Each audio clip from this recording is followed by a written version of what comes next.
Good morning po sa inyong lahat. Kamusta po kayo? At sana po ay nakakain na kayo. Dahil tayo po ay magte-training, tuloy-tuloy po ang ating pag-aaral. No? Ngayon, ang pag-uusapan po natin sa training natin ngayon ay qualities of a leader. No, darating po kasi yung time makakapag-create ka ng malaking organization, dadami yung downline mo, lalawak yung genealogy mo. So that event is very very exciting, yung moment na yon, yung scenario na yon. So darating yung time talaga, you will lead your organization, your group. So kailangan natin pag-aralan what are the qualities of a leader. Actually, according to Brian Tracy, merong 50 qualities of a leader. According kay John Maxwell, merong 21 qualities of a leader. Pero, pagbibigay lang muna kami ng 7 qualities of a leader. Okay, pag-usapan natin to, napakahalaga nito. Alam mo, sabi sa akin nung apply ko dati, kung gusto mong yumaman sa ginagawa nating negosyo, kailangan magpaka-leader ka. Kailangan leader ka. At alam nyo po, huwag nyo pong basta-basta gagamitin yung word na leader. Huwag nyo agad siya i-combine or i-embed, no, iba-brand doon sa kaka-join pa lang. Ito leader ko. Kaka-join lang, leader agad. Hindi. This is my new business partner. Ang leader, ibig sabihin, active, nakakapag-produce, sales, product sales, recruit, marunong mag-keep ng grupo, marunong mag-train ng grupo, 'di ba?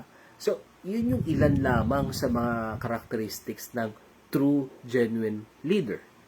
So, nagkakalinawan po tayo. Huwag yung basta-basta ibinibigay yung title na leader sa kaka-join pa lang, 'di ba? Oh. Now, pag-aralan natin, ano ba yung mga qualities of a leader? Number 1 is dapat visionary. Dapat visionary ka. Kumbaga, nagpa-plan ka ahead. 'Di ba? For your team. Ang tawag ko nga dyan dati, planning conference. Alam nyo, every end of the year, may planning conference yung aking grupo. Yung, lalo na yung core team ko. Nagpaplano kami. Anong gagawin natin para next year? Gusto ko kasi binibigyan ko agad sila ng tanaw. Diba? Para sa mga susunod na buwan, sa susunod na taon, alam namin yung mga gagawin namin, walang naliligaw. Diba? O, gumagawa kami agad nun. Ano mga gagawin natin ang leader visionary? O, pwede tayong gumawa ng banding, pwede tayong gumawa ng CSL, anong buwan, anong linggo, anong araw, iset na natin ngayon. Diba? Visionary ka, o gumawa kayo ng General Assembly, magpa-big seminars ka, kailan yan? Strategic dates, maglagay tayo ng mga big seminars dito sa Jollibee, sa McDo, kaya sa Showcase. Pinaplano yan. Nilalagay yan sa inyong agenda sa pagpa-planning conference, 'di ba? At what else? Team building, training, wag yung kakalimutan ng training. Ang training napakahalaga. Kailangan from time to time, 'di ba? Regularly nagte-training ikaw, yung mga downlines mo, yung grupo mo, yung mga leaders mo. Hindi pwedeng minamaliit ang training dahil ang training ang magpapatatag sa iyo sa negosyo. Ang training ang tutulong para mahasa ka, para maging epektibo ka sa ginagawa nating business. Therefore, yung kita papasok at papasok at papasok sa iyo. Ganun lang kasimple. Sabihin mo sa mga downlines mo kung saan tayo papunta. Alam mo, yung mga downlines mo, gusto nila malaman kung saan tayo papunta. 'Di ba? O, visionary ka eh, 'di ba? Ang leader dapat visionary. Sabihin mo saan kayo papunta, yayaman tayo. Sabihin mo sa kanila, magkakaroon tayo ng mga wala tayo dati. Magkakakotse ka, magkakabahay ka, magkakaroon ka ng maraming savings. 'Di ba? Mababayaran mo lahat ng mga utang mo. Sabihin mo sa kanila 'yon. Give them hope. Hindi yung basta ang ginawa mo lang, okay, may mga downlines ka, okay, present lang tayo, 'di ba? Tapos hindi mo pinapakita sa kanila yung pwedeng mangyari sa kanila. Ipa-imagine mo sa kanila yung pwedeng mangyari sa kanila. 'Di ba? Totoo naman meron at meron mangyayari naman sa kanila. Give them hope. Alam ninyo, ang tao, pwedeng mabuhay yan nang walang kain, siguro kahit mga 3 days. Ang tao, kayang mabuhay niyan kahit walang inuman ng tubig, at least kahit mga 2 days. Ang tao, kayang mabuhay niyan kahit walang oxygen, let's say, ng mga 3 minutes or 2 minutes, kaya niyan mabuhay. Pero, 1 second na walang pag-asa isang tao, pwede siyang mamatay. Kaya meron kayong mababalitaan, nagpatiwakal. Kaya meron kayong mababalitaan, tumalon ng building. Kaya meron kayong mababalitaan, hinang niya yung sarili niya sa ceiling. Kinuha niya yung sarili niyang buhay. Bakit? Zero hope. Eradicated ang lahat ng pag-asa sa katawan niya. Walang natira. Give them hope. Tayo ay agents of hope. Binibigyan natin ng pag-asa yung mga tao. Alam ninyo, nagkaroon ng Great Depression sa US before. Hindi pa tayo buhay noon. Nagkaroon ng matagal na yun, panahon na yun, nagkaroon ng Great Depression. Nung nagkaroon ng Great Depression noon, doon tumayo ang industriya ng direct selling. Direct selling nun Tapos nag-evolve into network marketing. At alam nyo, nagbigay po siya ng maraming pag-asa doon sa mga tao doon. Kaya daming networking dyan sa US Ang dami, libo-libo po. Magugulat kayo. Tsaka at profession talaga ang networking doon. Ang tanong, anong networking company mo? Anong networking products ang ginagamit mo sa bahay ninyo? Kaya na mga usapan, dito networking ka. Diba? Kaya na mga dito sa Pilipinas, pero doon talagang, diba, kapag networker ka, talagang postura. Mga networking, talagang proud na proud, diba? I'm a networker by profession.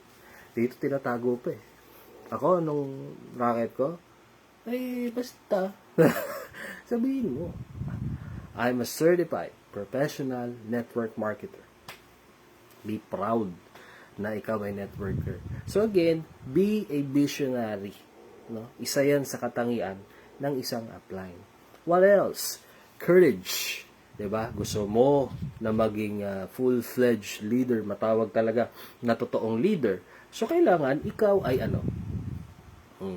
may courage. Huwag po nating i-delay. Ito minsan yung iba natatakot na i-correct yung mga downlines niya. Leader ka Huwag ganon. Diba? I-correct mo yung mga downlines mo. Kahit huwag yung solo-solo pag-correct. Kung ikaw ay nagpapaka-safe mode, doon publicly i-correct mo sila. Sa meeting nyo. Kung nagpatawag ka ng meeting, yung isa may nagawang mistake sa pag-network, do it publicly.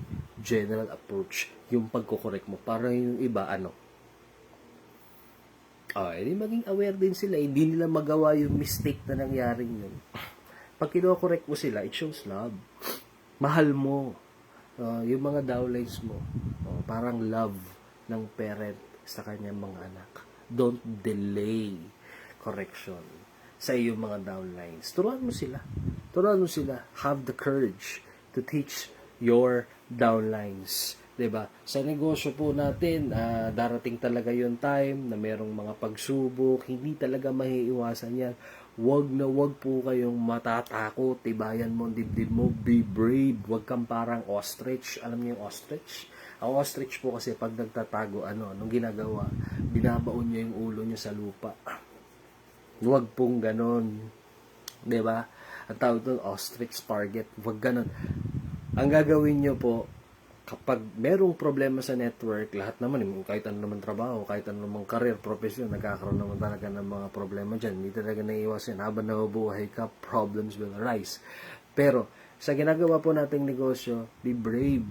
Diba? Huwag kang matakot sa pagsubok, huwag kang matakot sa rejection. Alam niyo, iyan lang naman yung ilan sa mga major problems din dito sa ginagawa nating negosyo. Natatakot sila sa rejections. Ang problema niya, yung kausap niya, hindi nag-join, di ba? Inindyan siya, sinabi, magpipayin ng ganitong araw, hindi na, di ba? Kumbaga, okay, tuloy-tuloy lang ako, di ba? Gagawin ko pa rin tong negosyo to, okay, nangyari na yan, move forward ka na agad. Move forward ka na agad. Yung iba, gigil na gigil pa eh. Di ba? Grabe tong taon to. Nilibre ko na, pinamasahihan ko na, pinakain ko pa, tas hindi nag-join. Di ba? Huwag pong ganun. No, hayaan mo. Talagang pag-uwi mo sa nakasakay ka sa jeep after ng seminar, nakasakay ka sa jeep. Grabe talaga tong taon to. Hindi naman pala mag-join. Matutulog ka na lang, ganun pa rin naisip mo. Grabe talaga tong taong to, hindi pala mag-join. Isipin mo, hindi mo siya makalimutan. Yun ang reject sa'yo, limot ka na. Ikaw hindi ka pa rin makamove on. Move on din. Diba kung hindi siya nag-join, move on. Hanap ka ulit ng tao. SWs. Some will join, some will not. So what? So who's next? Ganun lang. Diba hanap ng tao. Be brave sa paghahanap ng mga tao. Yang mga problems actually, hindi mga problems yan. Makabitamina natin yan sa pag-network. Diba? Conquer your fear. Sometimes kasi,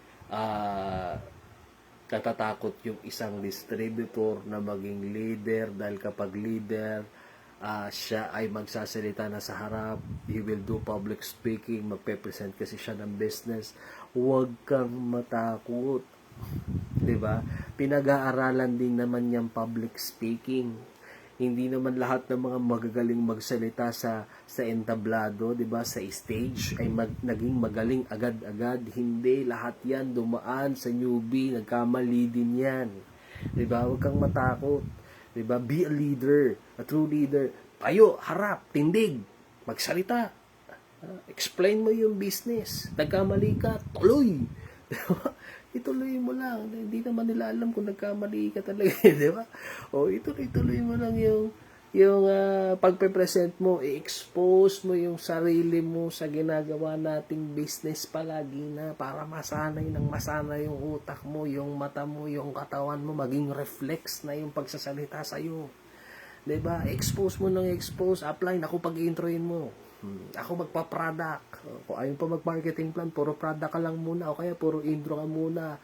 'Di ba? Expose mo na expose hanggang sa mas maging matapang ka na sa public speaking, sa pagpe-present dahil sa negosyo po natin, walang yumaman dito na hindi marunong mag-present. Totoo po 'yon. Hindi po biro 'yon. Kailangan matuto kang mag-present. Kaya kung ikaw nanonood ka ngayon sa ating live training, pakiusap lang po kaibigan, kailangan mong matutong mag-present. Huwag mo na ipagpabukas ngayon, mag-aral ka na. Huwag mong palalagpasin itong linggo na hindi ka marunong mag-present. Sabihin mo sa apply mo, outline. Ako, mag-aaral na ako mag-present ngayon. Hindi matatapos ng linggo. Magaling na ako mag-present.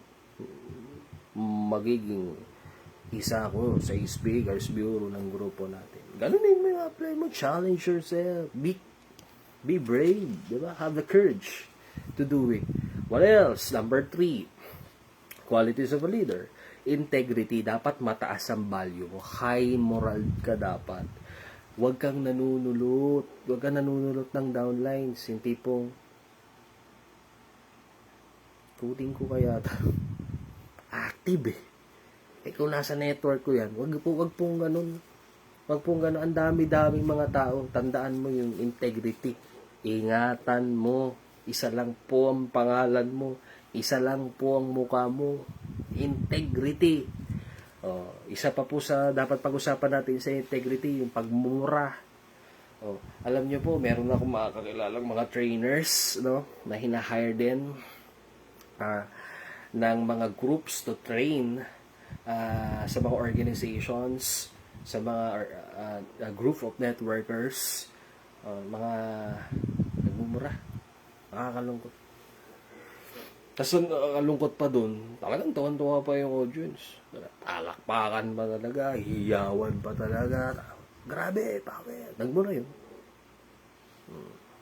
Mababa yung integrity ng trainer na yun. Nakakalungkot na impluwensya niya yung mga tao. Huwag pong ganun. Huwag po yung magsasalita ka ng kumbaga, hindi tama sa norm. Maging maingat sa pagsasalita.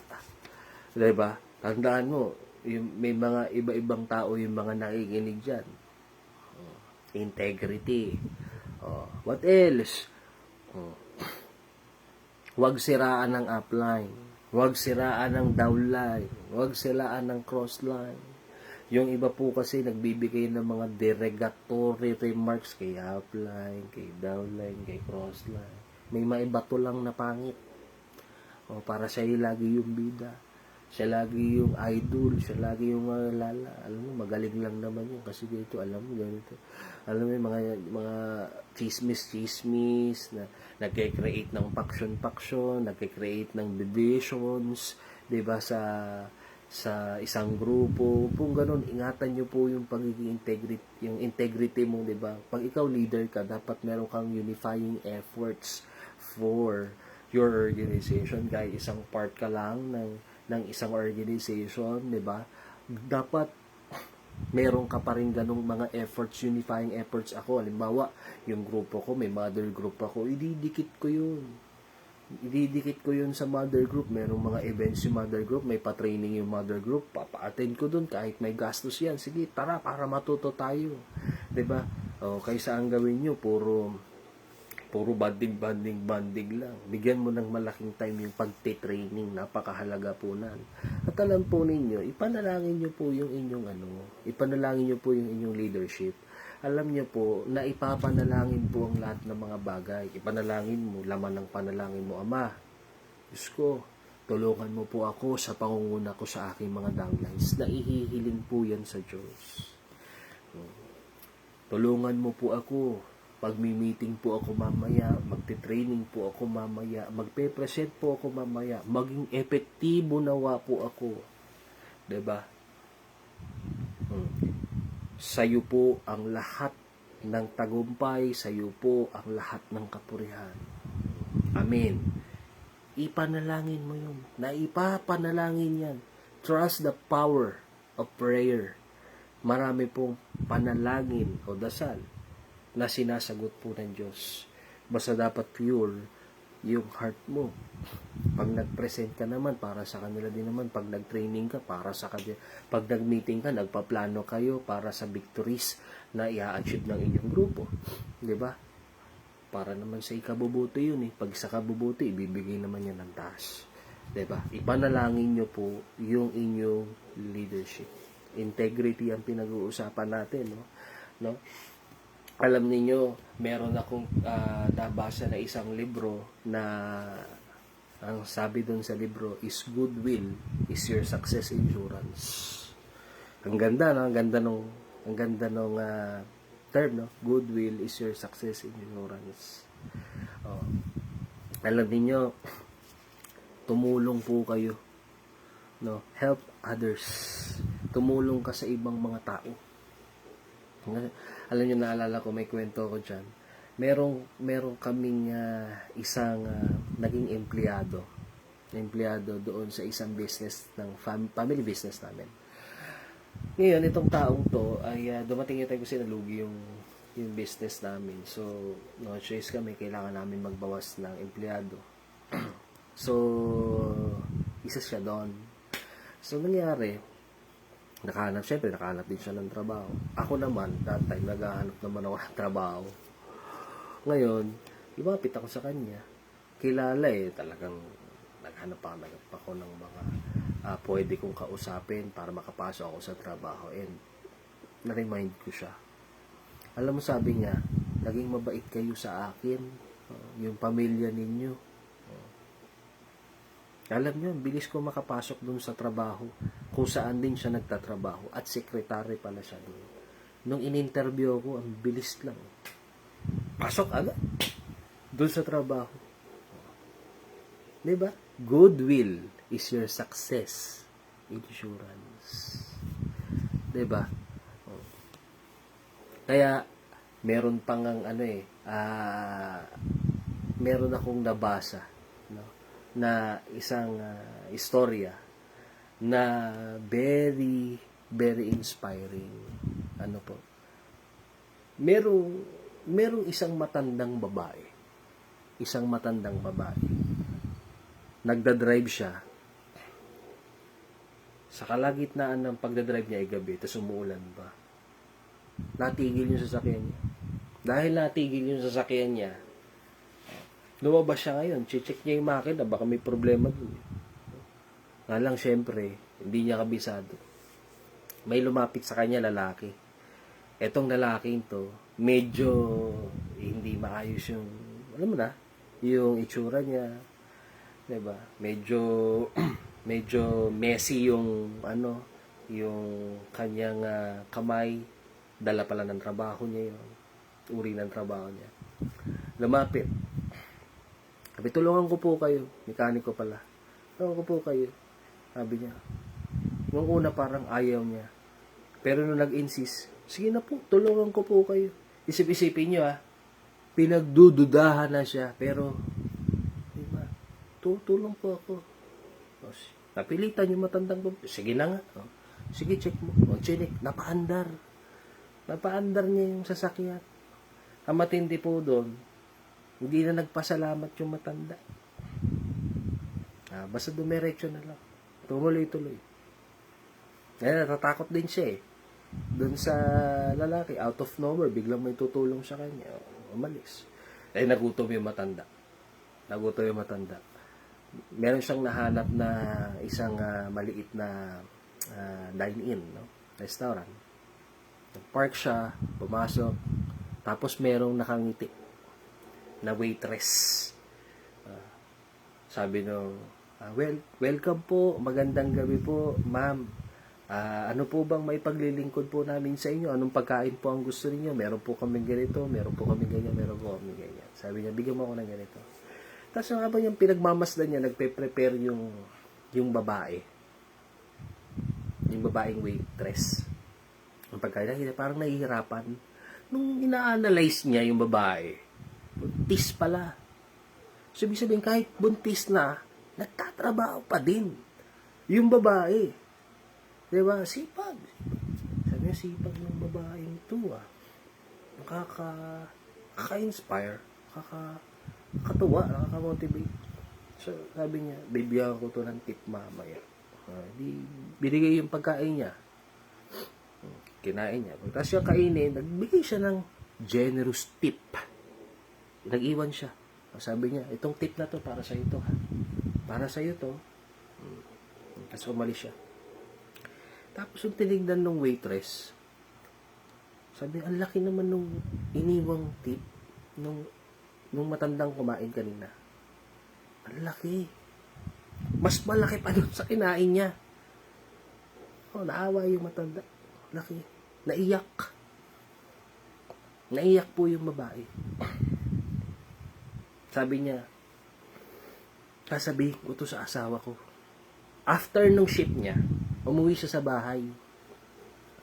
Tatok siya sa bahay. Yung waitress. Tapos na. Yung trabaho niya. Nandun siya sa pintuan ng kanilang bahay. Binuksan siya ng mister niya. Sabi niya, Brian, sabi niya, merong matanda na babae. Binigyan ako ng napakalaki tip. Oo. Alam mo ba, solve na yung problema natin sa aking panganganak. Alam niyo po, yung Brian na yon, siya po yung tumulong doon sa matanda nung nasiraan ng sasakyan. Problemado po yung mag-asawa. Problemado sila sa pera. Pero, dahil gumawa siya ng kabutihan, bumalik ang kabutihan sa kanya. Naisama lang po natin dyan. Pinag-uusapan natin integrity.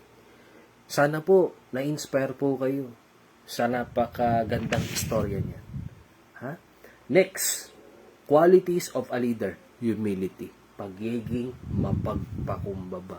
Hindi ibig sabihin na ikaw ay mapagpakumbaba, yun ay kahinaan. Hindi po yan senyales na isa kang weak person. Hindi. Diba? Actually, yung mga mapagpakumbaba, actually, yan yung mga strong person kasi kaya nilang magpakumbaba. Di ba? Humility. Hindi porket ikaw yung leader, ikaw yung Panginoon, ikaw yung dragon ng grupo. Kumbaga, walang pwedeng bumangga sa'yo, diba? Yung mga ganun, wag pong ganun ang mindset. Ang mindset po natin is to serve your organization, to serve your downlines, tulungan yung mga downlines, i-guide, i-assist sa kanila. If you're wrong, admit it eh. Hindi ka laging tama Nagpakumbaba. Hindi dapat boss. Kinaklaro ko po yan. Hindi dapat boss. Dapat leader. Pag sinabing leader, lead by example. Hindi yung tipo, mag-recruit kayo. Boss yun. Hindi ganun. Dapat, mag-recruit po tayo. Huwag yung tipo, maggawa kayo ng mga activities dyan. Gawa tayo ng mga activities, mga kasamahan. Ganon, include yourself. Diba? Huwag yung puro mando-mando lang. Hindi ka boss. Leader tayo. Lead by example. Diba? At huwag insecure na upline. Ha? Ito po. Huwag yung tipo, ako lang dapat ang magaling. Dapat hindi po ganun. Kung yung downline mo magaling, actually maganda yun. Nakakatawa yun. Isipin mo, under your tutelage, may lumabas na magaling. Alam mo yun nga yung maganda sa networking. Diba? Nakakapag-create ka, nakakapag-groom ka ng mas magaling sa'yo. Isipin mo, pangarap mo, coach, tapos yung mga downlines mo, ang pangarap pala, barko. Magkano income mo ngayon, mga gigil yan, barko pangarap yan. Nakukuha niyo po yung point. Yan po ba? So, ang pinag-uusapan po natin ay qualities of a leader. So, dapat itong makapinag-uusapan natin by now ay unti-unti po nating ma-realize na kailangan natin i-embed ito sa ating mga sarili. 'Di ba? Dumako po tayo sa istorya ko pagdating po sa pagiging mapagpakumbaba, no? Kasi yung iba kasing mga upline, gusto nila, sila lang talaga yung mataas. Hindi ganun. Kapag yung downline mo, nagra-rank, gumagaling, di ba? Appreciate them, recognize them, matuwa ka sa kanila. Please remind this, ha? Itong sinasabi po namin pagdating dito sa humility. Meron po akong kwento dyan, isang kwento ng rat at ng mage. Okay? Itong rat, isipin niyo sa jungle, Itong rat, lagi siyang binubuli ng mga pusa. Ngayon, itong mage, naawa sa kanya, sabi niya, kawawa naman tong rat na to. Lagi siyang binubuli ng mga cat. Dahil mage siya, may kapangyarihan gagawin ko tong aso. Ginawa niya aso. Nung ginawa niyang aso, hindi na siya mabuli ng mga cats. Nga lang, nung naging aso naman siya, binubuli naman siya nung tiger. Binubuli siya. Tiger yun, aso siya. Kaya siyang sakmalin. Binubuli ba? Alam, naawa na naman yung mage sa kanya. Binubuli na naman itong dating rat. Ano na nga siya? Aso na. Binubuli ng tiger. Gawin nating tiger din siya. Hindi na siya kayang bulihin kasi parehas na sila. Pero, dumating po yung time, etong naging tigre na binubuli naman siya. Actually, kinatatakutan na siya, tigre na siya. Yeah. Ang nangyari, binubuli naman siya ng mga tao. Mga villagers. Sila sabi, yan, ang backup kasi niya nung yung mage. Yung nakatira sa jungle na mage. Kaya lang naman yan naging tiger kasi ginamitan niya ng magic Hindi naman talaga yan inborn na rat pa rin yan. Binubuli pa rin siya, sabi niya. Grabe naman itong mga tao to. Naisip ngayon nung tigre na dating rat na patayin ko kaya yung mage. Sipin mo, patayin ko kaya yung mage para at least hindi na ako ibuli ng mga taon to. Tingnan mo yung logic niya. Ngayon, siyempre, itong mage medyo matalino. Medyo matalino, no? Nalaman niya, may plano to, So, ang ginawa po, itong tigre, ginawang rat ulit. Minagic siya. Papatay siya, Minagic siya. Naging rat ulit. The moral story is plain and simple. Maging mapagpakumbaba. Diba? Hindi porket nandyan ka na. Diba? Babanggain mo na lahat. Diba? Wala ka nang kinikilala. Ako, meron akong ganyan downline. Tinuruan namin. Kumita ng malaki. Di na kami kilala. Actually, okay lang naman. Wala naman problema. Normal yun. Siguro sa upbringing niya yun. Siguro hindi nakaka-attend ng mga training namin. Diba? Pero it's okay. May mga ganun talagang pagkakataon. Pero alam niyo, diba? May darating yung time. Kapag ikaw ay lagi mong tinataas ang sarili mo. Sabi nga sa Bible, diba? Ang nagmamataas ay ibabagsak. Alam mo yung downline ko ngayon na yun? Struggle ngayon. Struggle siya ngayon. Nakakalungkot, pero naging mayabang. Kaya, manatiling mapagpakumbaba. Message ko po sa inyo, yayaman kasi kayo dito sa negosyo to. Kung mayaman ka na, mas lalo ka pang yayaman. Be humble. Sunod, the qualities of a leader ay dapat ang isang leader ay marunong sa strategic planning. Gumawa po kayo ng game plan, Gumawa ka ng game plan para sa sarili mo at gumawa ka ng game plan para sa iyong mga downlines. Wag na hindi. 'Di ba? Ano yung mga gagawin ninyo? 'Di ba? Ano yung paano kayo magi-structuring? Game plan. Wag niyong lalagpasan 'yan, Wag niyong lalagpasan. Next, ability to anticipate trends. Qualities of a leader. Parin ang pinag-usapan natin, ability to anticipate trends. Ang mga sinulat po namin dito.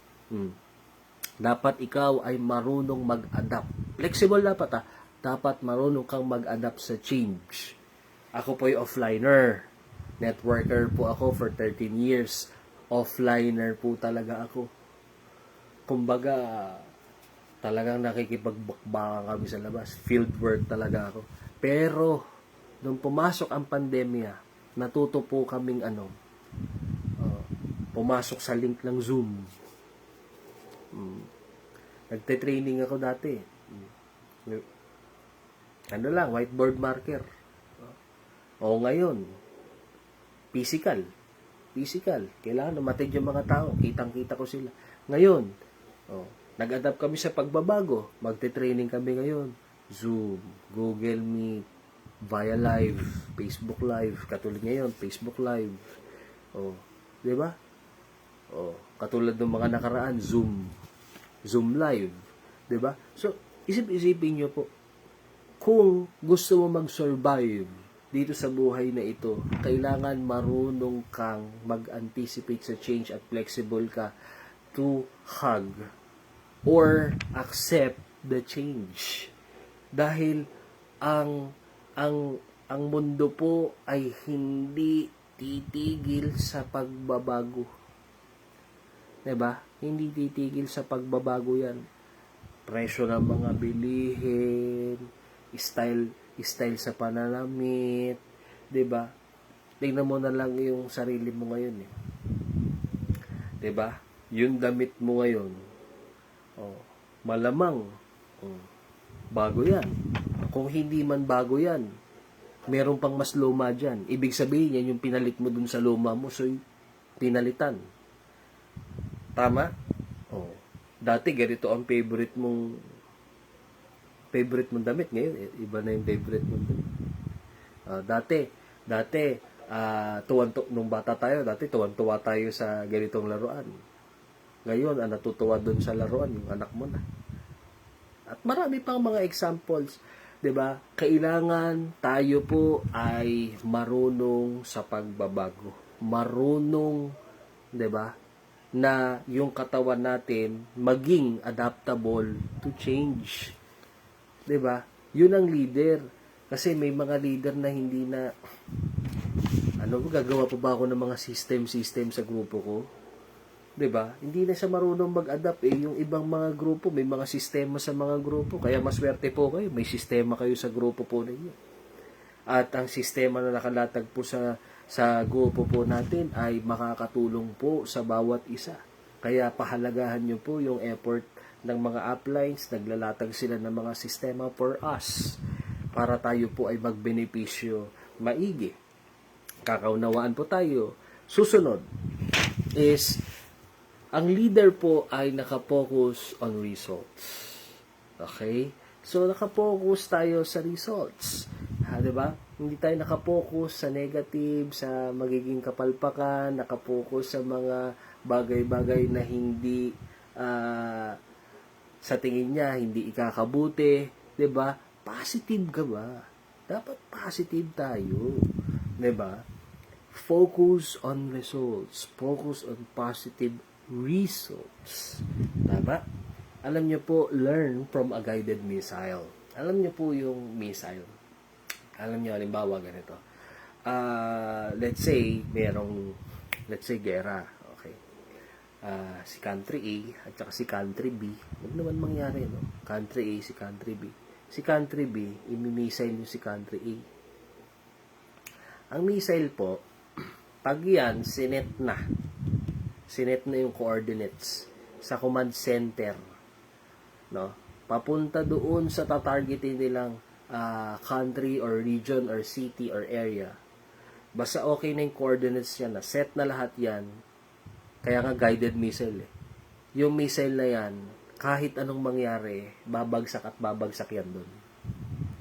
Nakapokus yung missile doon sa pupuntahan niya. Dapat ganun din po tayo. Matindi yung ating focus. Tayong mga leader, matindi yung focus natin na magkaroon ng resulta at positive results doon sa mga ginagawa po natin. Tama? So, these are the qualities of a leader. At habang nagpo-focus ka sa ginagawa nating negosyo at nakapokus tayo, nakapukol ang ating tanaw sa mga positibong resulta sa ating mga ginagawa, ay lagi po nating tatandaan na try harder. Try harder. Alam niyo po, meron pong interview. Merong interview sa isa sa pinaka naging mayaman sa buong mundo, no? Sa US na lang muna tayo. J. Paul Getty. Naging isa yan sa pinakamayaman sa buong mundo at isa sa naging pinakamayaman sa Amerika. J. Paul Getty. In-interview siya.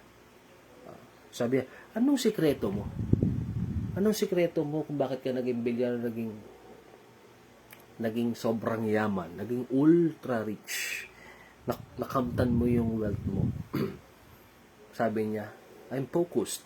Try harder. Try harder daw. Sabi, ano pa yung iyong ano pa yung iyong maisasuggest sa amin bukod sa try harder? Sabi niya, try harder.